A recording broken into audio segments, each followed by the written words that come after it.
Et à dominer la semaine, le conflit social à Air France a cloué au sol un avion sur deux. La direction a annoncé l'abandon du projet Transalvia Europe de création d'une filiale à Bakou, hors de France.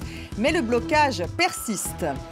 Le MEDEF dégaine une série de mesures choc pour créer 1 million d'emplois, durée du travail, contrat de travail, SMIC, baisse des charges. Pierre Gattaz, le patron des patrons, ne s'interdit aucun sujet.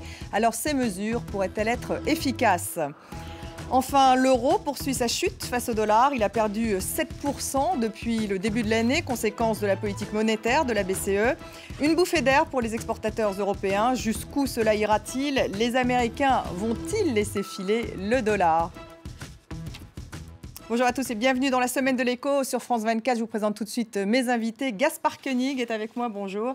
Il préside et fonde et a fondé le think tank Génération Libre, auteur de La nuit de la faillite chez Grasset. Éric Heyer, bonjour, directeur adjoint au département analyse et prévision de l'OFCE. Et puis Jean-Marc Vittori, bonjour, éditorialiste aux Échos, auteur, il vient de sortir, c'est aujourd'hui même, Échographique, 50 graphiques pour regarder l'économie autrement. Vous devenez prof d'économie là, hein, pour tout le monde. Pour tout le monde.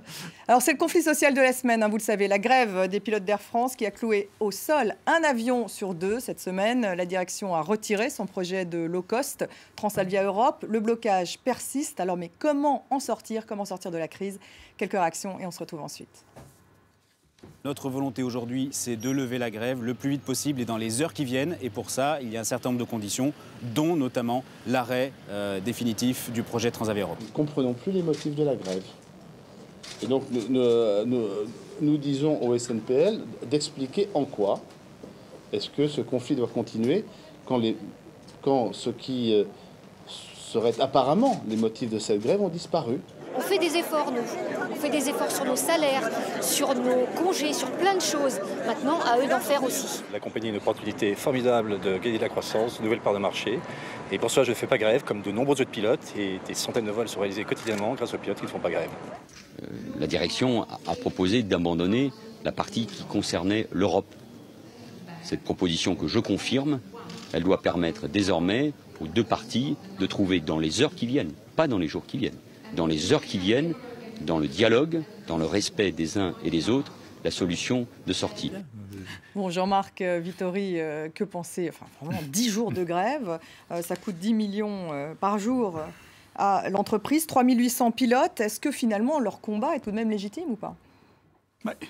Ça dépend sur quoi vous fondez la légitimité.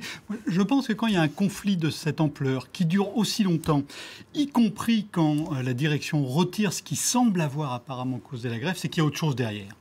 Et je pense qu'il y a un ressentiment profond.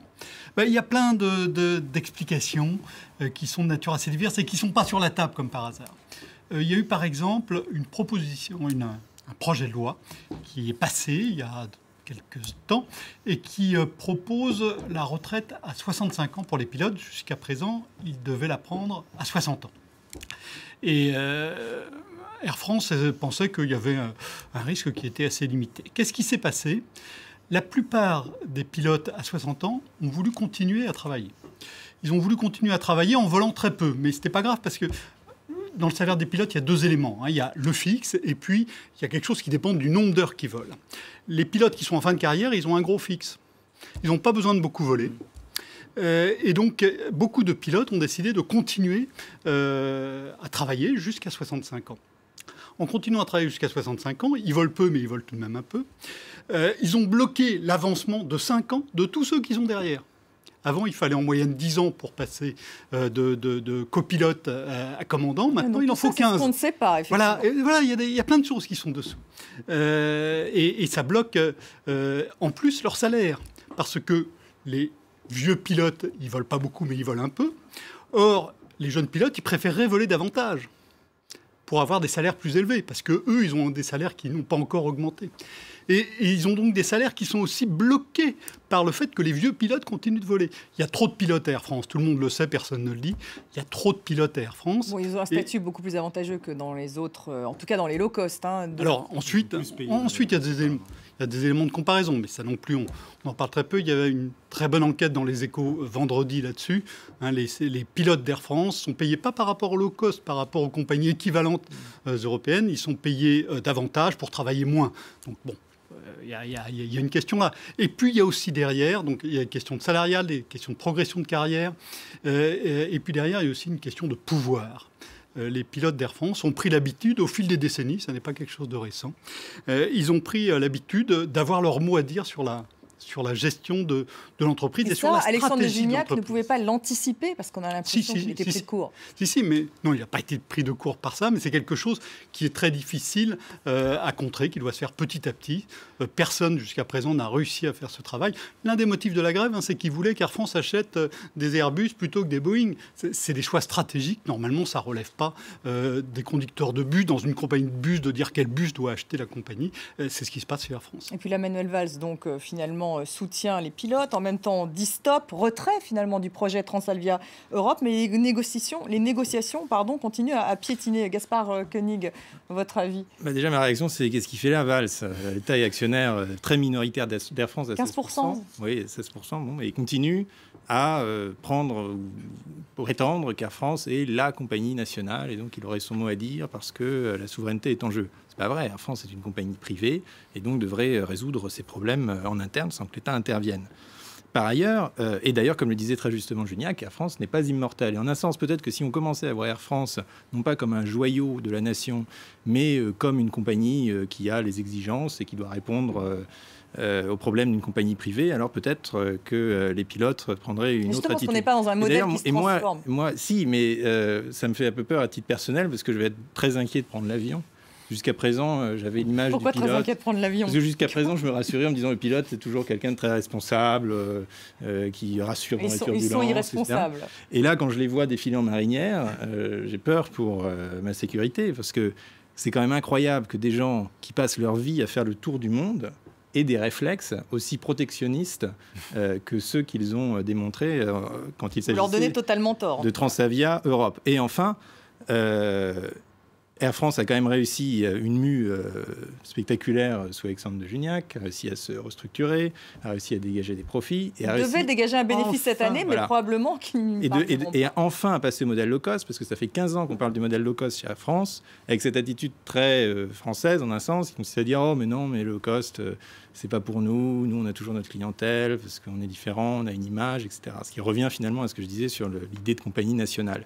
Et là, ils ont enfin accepté la réalité, à savoir qu'il fallait s'adapter au low cost, au high cost, enfin que les choses allaient évoluer vers des modes de transport finalement plus sur mesure en fonction des différentes clientèles, et qui évidemment, quand même, je le rappelle, sont à l'avantage des consommateurs et des gens qui maintenant peuvent prendre un avion d'une ville proche à une ville proche pour 20, 30, 50 euros. Enfin, on est dans un monde nouveau quand même. Ils ne sont pas au bout de la réforme. Jean-Marc, est-ce que Air France pourrait mettre la clé sous la porte, ou est-ce que de toute façon l'État sera là au cas où? Ça, moi, je ne crois pas du tout que l'État sera là au cas où. Donc, oui, Air France pourrait fermer la porte après avoir été pendant des décennies une compagnie nationale, une entreprise publique. Ça n'est plus le cas depuis longtemps. Et donc, oui, un jour, elle pourrait tout à fait fermer la porte. C'est quelle échéance, si ça continue? Il y a d'âge d'économiste, say when, but never say both. Dites quoi, dites quand, mais ne dites jamais les deux. Donc oui, ça peut se passer, je suis incapable de vous dire quand. Éric Heyer, vous avez une réaction sur Air France? Non, mais peut-être, c'est vrai que ça paraît difficilement défendable, la position des pilotes. Alors peut-être que moi j'aurais deux réflexions plutôt de macroéconomie. D'abord, le low cost... Quand c'est tiré par l'innovation, moi, ça ne me fait pas peur. Peut-être que là, au bout d'un moment, le low cost qui s'attaque aux pilotes, peut-être que ça peut être un danger. Vous voyez que là, il y a la sécurité qui l'emporte. Vous voyez, quand c'est Free qui arrive sur un marché, c'est pas si grave que cela. À la limite, on parle de téléphonie. Là, on parle tout de même de compagnies aériennes. Donc, le low cost, moi, je prendrais quand même cela, même si c'est effectivement un changement. Oui, mais d'accord. Mais on voit bien que dès que ça s'attaque aux pilotes, moi, contrairement à ce que j'ai entendu dire, je préfère avoir un pilote qui est bien dans sa tête et qui est bien traité. Vous voyez, qu'il n'y ait pas d'hôtesse de l'air ou moins d'hôtesse de l'air, c'est un peu moins grave, mais le pilote, quand même, c'est ce qui fait. Donc, on ne peut pas aller non plus très, très loin dans le low cost. Mais c'est juste pour essayer de les défendre, parce que c'est difficilement défendable. Et la deuxième chose, c'est qu'on voit bien que lorsqu'on veut faire des réformes structurelles, lorsqu'on veut faire des réformes, il faut il n'y a pas que l'idée qui est importante, il y a aussi la façon dont on veut faire passer l'idée. Et ça, c'est valable pour Air France, mais c'est valable pour toutes les réformes qu'on essaie de passer en France. Le dialogue social est en perdition, et si on ne met pas un peu, et peut-être qu'on en parlera dans la deuxième partie, si on n'essaie pas d'avoir une modernisation de notre dialogue social, eh ben, il y aura des conflits, et des conflits à répétition. Juste un point sur ce que disait Éric, sur la sécurité. Le problème, c'est que quand vous regardez le track record d'Air France en termes de sécurité des avions, il n'est pas extraordinaire. Or, sur le low cost, maintenant, on a du recul aux États-Unis depuis 30 ans, et on a eu plus d'un accident Air France qui ont fait des dizaines de morts, qui ont été provoqués par des erreurs de pilotage. On le sait, on le sait. Donc, le fait qu'ils soient bien dans leur tête, apparemment, on a même des petits problèmes qu'on n'a pas vus jusqu'à présent dans les low cost. Encore une fois, on a 30 ans de recul maintenant sur ces entreprises. C'est possible. Un mot sur les chiffres du chômage, Éric Heyer, qui sont sortis il y a quelques jours. Alors, tout d'un coup, eh bien, on a 11 000 chômeurs de moins en France. Alors, on applaudit, bien sûr. Oui, alors, pas vous. Nous aussi, on peut toujours applaudir. Alors ensuite, vous voyez que c'est toujours compliqué le chômage. Il y a deux raisons à cette baisse. D'abord, il y a une première raison un peu technique, c'est qu'il y a eu un peu plus de personnes qui ont un tout petit peu travaillé. Vous voyez que le chômeur, au sens du BIT, c'est que vous n'avez pas travaillé ne serait-ce qu'une heure. Mais si vous avez travaillé une semaine au cours du mois, vous sortez de la catégorie A, vous allez dans la catégorie B. Si on fait la somme des deux, il n'y a pas de baisse. Et puis, il y a une deuxième explication aussi, c'est qu'on a un peu plus radié, où il y a eu un peu de cessation d'inscription. C'est-à-dire qu'au mois d'août, même si c'est corrigé des variations saisonnières, l'INSEE a du mal à les corriger parfaitement. Et on a vu qu'il y avait un peu plus de cessation d'inscription. C'est-à-dire qu'il y a la bonne baisse du chômage. La bonne baisse, c'est quand vous sortez du chômage pour retrouver un emploi. Et la mauvaise baisse, c'est quand vous n'avez plus du tout confiance. Et donc, du coup, vous sortez. Vous êtes exclu du système. Et vous sortez du système. Donc, c'est absolument pas une bonne baisse. On est d'accord. De toute manière, les chiffres mensuels, il faut toujours les prendre avec énormément de précaution. Il vaut mieux les lisser sur au moins un trimestre. Et on est malheureusement dans une hausse du chômage, mais qui va continuer parce que sans croissance économique, il n'y a pas de création d'emplois. Sans création d'emplois, puisqu'on a une population active dynamique, on a plus de jeunes qui arrivent que de seniors qui partent, il ne peut y avoir qu'une hausse du chômage. Il ne peut y avoir qu'une hausse du chômage. Alors on verra si les propositions du MEDEF qui, en fait, s'engage, lui, à créer des emplois. Pierre Gattaz, on va voir si ça peut marcher, être efficace ou pas. Restez avec nous, on se retrouve juste après le journal.